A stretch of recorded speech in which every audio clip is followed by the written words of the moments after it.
Good evening. My name is Danette Batiste, and I am the CEO and Executive Director of Healthy Heart Nation. And I am here to introduce you to and invite you to join our heart to heart conversation. We are relaunching our discussion around the various issues that face the Black and African American community. And Nation, as some of you are aware, is an organization that is really focused on the social determinants of health, really focusing on health, business, education, and justice to really build solutions that are going to address the challenges that we face as a community. And so we feel that it is very important for us to not just look at any particular area in those four areas as an individual solution, but to really bring those ideas together to develop solutions that can be utilized and developed and really just brought into our community to build the wheels that we can use and utilize and continue to expand into other community and other areas. And so this evening, we are starting our relaunch of our Healthy Heart Nation heart to heart conversations. And we are starting that with our justice team. And so today I would like to introduce you all to our justice leader. Her name is Kaylee Wells. And so Kaylee, welcome to the show. Thank you for having me. Thank you so much for being here. And I want to let you all know that Kaylee is a podcast lover, and she is just really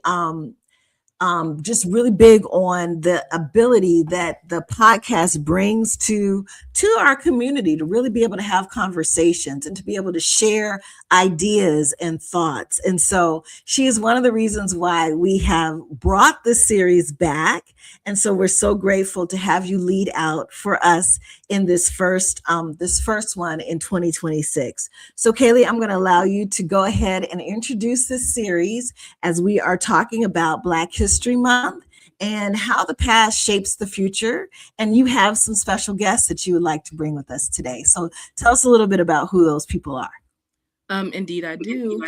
My special guest is someone who's very close to my heart. It's my father, Gene Wills. And so I don't know if we can bring him in. There's my dad. He is my Black History for Black History Month. He shaped my past, present, and my future, and will always shape all three of those things. And so I'm really glad we're able to have this conversation. Makes me really happy that it's going to be memorialized. I love my dad very much.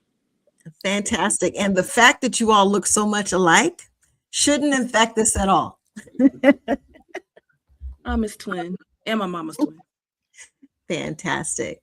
Well, Gene, thank you and so much. And welcome to our podcast today.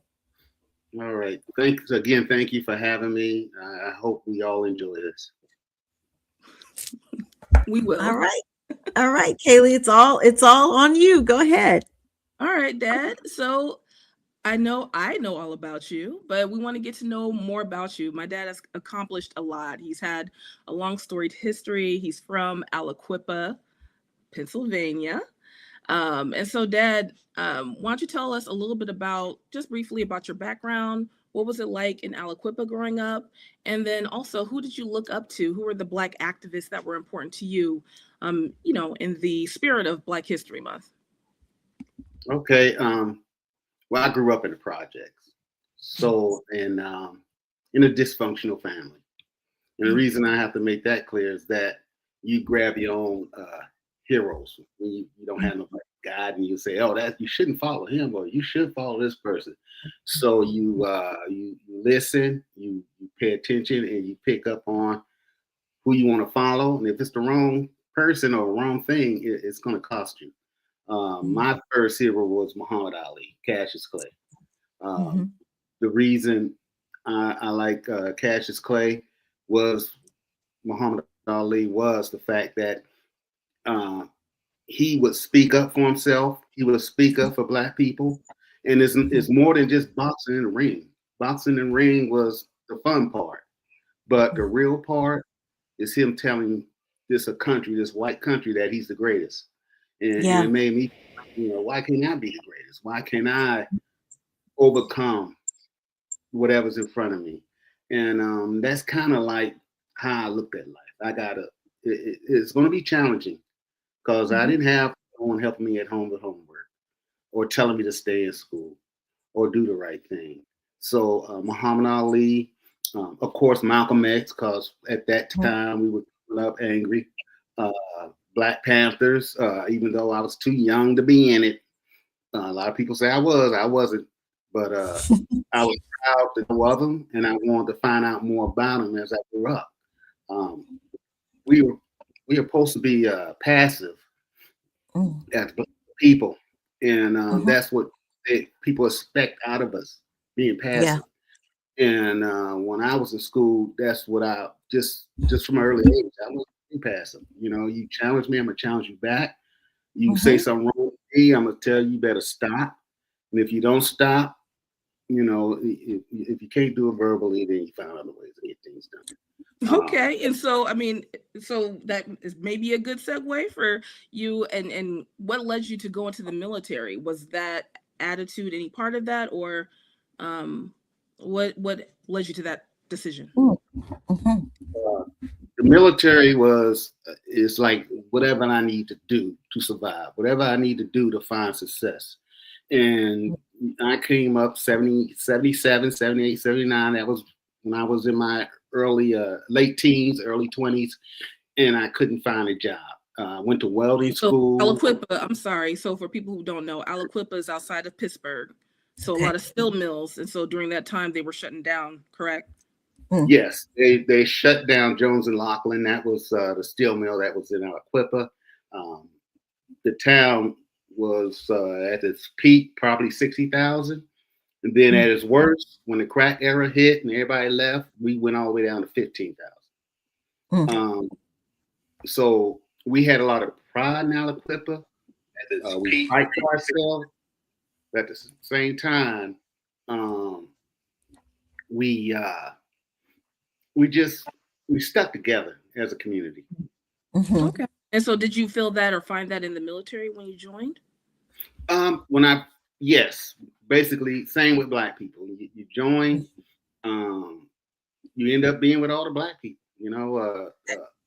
I didn't have much in common with white people. Not that I hated them or anything, but I was suspicious of them, knowing that I couldn't trust them. And as I went on my career, that proved to be the smart thing to do. So did you face some discrimination, I guess? And so what was your field while you were in the military? I had several fields. I started off as a plumber. That's not what I wanted to do when I joined the military.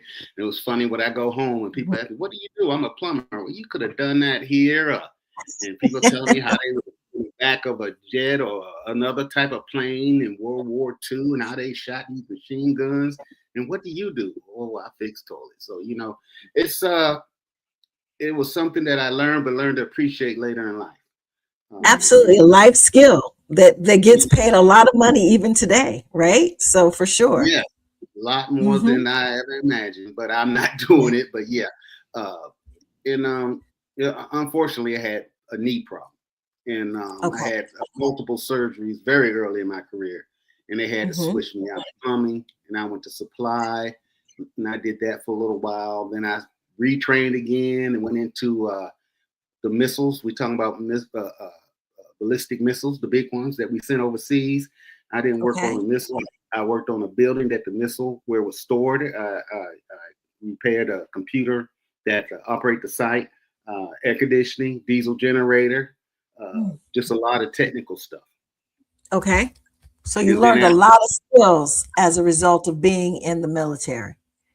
yes, and the last skill was I worked in command post, and the command post is the place that control all the different parts of the military. If you have airplanes, you got tanks, you got army, you got marines.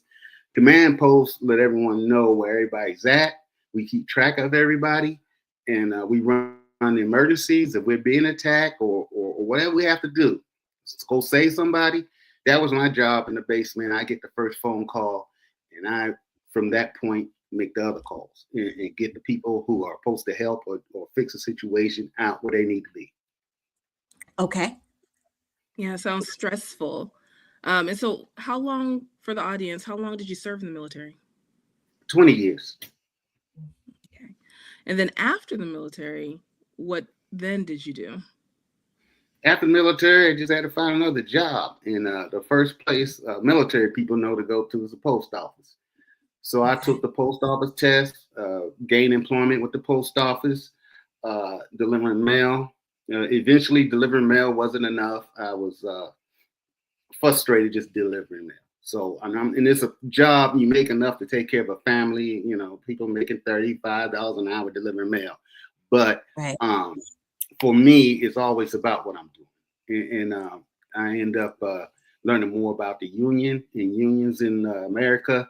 And I end up being a union steward at the post office, protecting carriers from overzealous management that just want to fire you because they're having a bad day. So I Okay. was had a good time doing it. So that whole saying that they're always hiring in the post office, is that something that you would say is true, or is that just a quip that is just out there? I would say this: when we Hmm. moved to Atlanta, I thought Okay. for sure I'd be able to get right back in the post office. Hmm. But we had Katrina hit, and a Oh lot of wow. people from New Orleans got hired in the Atlanta area, and it Okay. was to a point that they couldn't hire nobody. And Got it. I wasn't able to get back in the post office, so I had to think of Okay. something else. All And from right. there, real estate. I took the real estate exam, passed it the first try, but at the Okay. same time, the whole economy was crashing. Nobody was buying houses. I sold maybe So, three, what four year houses. is this, Dad? So, what year is this for the This audience? is like 2007, 2008. So, the Okay. height, yeah, the height of it. Yeah. Yeah, I mean, I didn't waste no time. Once I understood I wasn't going to be able to get back in the post office, I took the classes, real estate classes, and took a test. And within 1 month, I was a real estate agent. Okay. And you referenced earlier that like Cassius Clay was one of your role models. So were you able to kind of just lean on the example that he set for you in terms of his ability to reinvent himself and to really stay focused on what he attempted to do to help you kind of to navigate your next steps? Yes, the final outcome for me is always helping others, coming up with ideas. I'm not looking to duplicate other ideas or come up with simple stuff. I want to really change, I guess, our community, eventually the world. But I'm almost 100, so I'll keep studying and keep writing. Maybe I'll come up with something. But I'm at the point now. Vacations are on the list. And he has his master's in education, right, Dad? Yes, I have a bachelor's in education, middle school education, a master's in education. And you referenced you're almost 100, but I'm finding it hard to see that in looking at you. So do you mind sharing how old you actually are? Because we know black doesn't crack. So you're really Yeah, not cracking over there. What are we talking about here? 67. Okay, all right. All right. And That don't sounds tell me that that's young because I'm always getting cheated. So 67 is old. Well, you don't look it, Dad. not at all. So okay, so we moved as a family from Nevada, which is kind of unusual for people out here in the South. Whenever I say I'm from Las Vegas, they're like, what? But we moved from Las Vegas to Atlanta with no family because we're not from the South. Then my dad went on and got his master's and all of that. And then you went on and got involved in local politics. So what inspired you to get involved in local politics in Covington? Can you give a brief background about Covington for people who don't know what Covington is, Covington, Georgia? And what inspired you to get involved? Okay, we moved here to Covington. I didn't know where it was at, never heard of it. But you just get involved, go to church, meet people. And we were having a breakfast one time, and a guy told me they had a Confederate statue in our square. And I never noticed it. And I said, what? And we talked, and I said, hey, I got to get involved with this. We got to get that out of here. There's no way. I mean, I served 20 years in the military, and I want to hold my head up high. And a Confederate statue is unacceptable for me to see every day. So I got involved with that with my wife and my family, and then the local area. We had a group called East Metro for Social Justice. They got involved with it, and we spent time chipping away at getting that statue removed, and we eventually got the votes we needed to have it removed. But if you know anything about is it Mark Vesey? Is it Vesey? Benen? He was a civil rights leader down in South Carolina in Charleston, and they were planning a rebellion, and someone went and told the other side, and that happened. What year? What are you talking about? That like what time frame? Well, when I was here the first time, I say about it was in recent history they were planning a rebellion? No, Mark Vesey, that was way back in slavery. That's what I'm talking about. Yes. Yeah, Okay. That was we slave more days. for that. I was, yeah. Okay. Yeah, and relating today is always somebody's always telling. You gotta go tell man. So we had that. And I know who told, but I'm not gonna say. But and it was somebody black. We had. What did you do that independent of the Democratic Party, or did you get started with your fight? Because you used to go out to the Board of Commissioner meetings and speak and have a lot of speeches and things like that. That was tied into the statute. Okay, I know. And so was that before or after you joined because you became the president eventually of the Democratic Newton County Democrats? Yes. And so I'm just trying to, for everyone who's trying to follow along. First, I was in the Democratic Party, Newton County Democratic Party, but I wasn't that active of a member. Then we had a breakfast that got me fired up. And guy was telling me how nobody's doing nothing about that statue. And I said, well, I would. And after that, we had a long fight in which we won, but we lost. The statue still stands. And there's so much muck and mire in politics that, we done have so many things happen here in Covington, betrayal and people not doing what they're supposed to do. You get into politics, it's all about getting your money, get your hands on that money, a new development, knowing what's coming in, what's going out, and people use it as a means to enrich themselves, just like Trump is doing. And people do, and so if I could just interject, people do take advantage of the system. So what would you like to see different in the system? Well, to me, to see a difference, we're going to have to retrain ourselves. I think that we will need to run a system parallel to what we have now, as far as being Democrats, Republicans, and the things we take care of. We still got to fight those battles. But we can create a parallel system, which I call the collective. We have something of the same mindset and things we want done, but we working from a standpoint of millions instead of a few. Black people gotta stop saying that, only black. No, we need people who have are like-minded people working together. Right. And I can't tell a gay person that they got to sit on by while we fight this other fight. Now I can't tell a woman to sit by while we fight this other fight. Now I don't want nobody telling me that I need to sit down from fighting for black people because Right. a lot of white people don't like it. So we got to learn to fight for each other. And Absolutely. Yeah, and for us at Healthy Heart Nation, we really look at that as a community.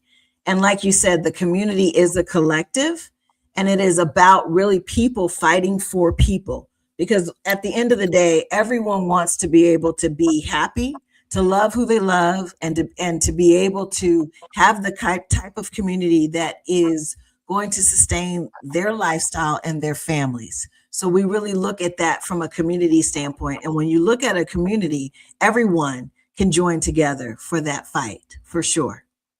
right. And I had this type of mindset all my life. So if you would have asked me 10, 20 years ago, I always felt the way I did about black people. And I come around to understanding that there's not enough black people in America to really do what we need done. So we Right. need to combine with other people. But Absolutely. we need to get rid of all the white, the black, the gender stuff. To Yes, me, the separations. I think of talking to each other with our eyes closed. You can hear Yes. the ideas and you can weigh the ideas without looking at the person and saying, oh, this is why they got that idea, or it That's won't work right. for us. If it's a good Yeah, idea, it's a good idea. Right. absolutely. Right. We cannot be separated in this fight, right? We have to work together if we're going to accomplish anything. So that was the way it was then, and that's the way it is now. Yeah. 100%. I think that's a good note to end on. A very positive note. Absolutely, absolutely. So when we look at the past and we look at the future, Jean, what are you seeing are some of the main things that really pull us together, and what can we learn from that? That you all experienced back then. Well, to me, we got to understand there's enough of everything: money, food, TV, movies for everybody. There's no need to try to lock out somebody because of the way they look or who they love or the color of their skin. That's ridiculous. Right. In your mind, that has to feel wrong. And to me, Yes. if things feel wrong, I don't entertain them. That's right. I just enjoy people. I want everyone happy. I want everyone to be honest. And if you feel like you're better than other people, that's a personal problem. Yes, absolutely. Absolutely. Well, we are so grateful to have you here. And I know that you touched on just a little bit about what you were able to accomplish, because I think you led in a lot of ways and a lot of areas to really bring people together to accomplish various things. I think you became the president of the Democratic Party, I think, or the convention, or Newton County. the Newton County. All right. And so when you're looking at the community activism and how you were able to really pull together the collective of the community, how were you able to accomplish that? Well, at one point when I guess it all took off when Obama won and more people got involved and more people want to work together. Okay. And that's where it all came from. Okay. Since he's been gone, it has deteriorated, and Right. And I wanted Stacey, was it Stacey Adams? Stacey Abrams. Abrams. Right. I desperately wanted her to win, but we had so Okay. much turmoil, people going against each other, that it would just become unbearable. People lying on each other, and it basically tore up our party. Our local party. It still functions, but most of the people that were in when I was in are no longer involved. And the person who's in there now is, I hope that she's doing the best she can. I'm not going to say nothing negative, but I'm hoping. Yeah, I'm sure she is, Dad. And so what would you envision positively for the future, for the community? What is your vision? What is your vision? My vision is that people come under the understanding they can be anything they want to be in this world. And my long range vision is that we should have a goal of everyone should have shelter and food, not just in Mhm. America, but around the whole world. And I Yes. think that would keep people employed. If you can go somewhere, you building houses in Europe or building houses in Alaska or China or somewhere else that they don't have the resources, and you're being paid. You can choose to go there or even permanently do things somewhere else. I think we should have those options, and we shouldn't be separated by imaginary lines, boundaries that people who in power set up, because it's set up for them, not for us. Right. So us to become more successful in life, we need to have a clear picture of life at the Hmm. earliest age as possible. This is what you can do. You can do Right. anything. And we're going to be here to assist you, and people should be able to learn on their own pace. Um, Yes. this is not a cookie cup cutter um, lessons. People need their own individual space to figure out what they need, to figure out their understanding of whatever the lesson is. Yes, yes.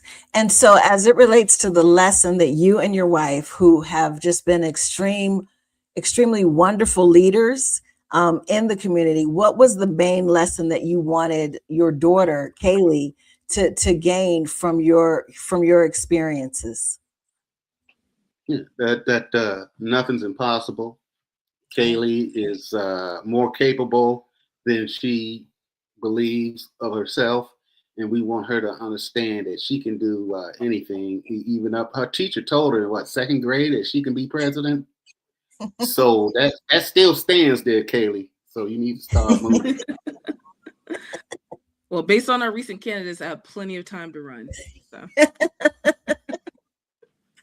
Well, that is fantastic. Well, Jean and Kaylee, we are so grateful that you all have given us this context around Black History Month as we closed out. You know, Healthy Heart Nation has actually been able to get the testimonies of roughly about 35, 40 of our ambassadors to really share the people that have meant the most to them and who have shaped them in their future.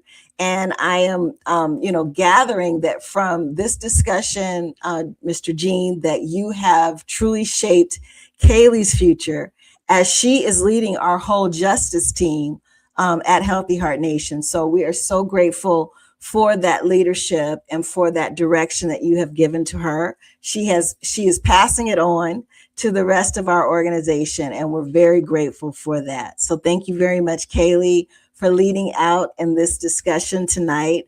For Mr. Jean, we are so grateful for you sharing your testimony with us. And we want to let everyone know that every fourth Thursday of each month, we will be back to share additional heart to heart conversations and testimonies on the activities that are happening in the world, as well as our role and how we can shape the future in a positive way. We are moving forward in positivity because we know that that is the way that we can make a difference. And so we're so grateful for each and every one of you for helping us do that. So for that, we will say thank you, and we will close out our conversation tonight. But again, thank you so much, Jean, and thank you so much, Kaylee. thank you for having us. All Thank you right. for having me. Good night. Good night. I do this. You have to hit like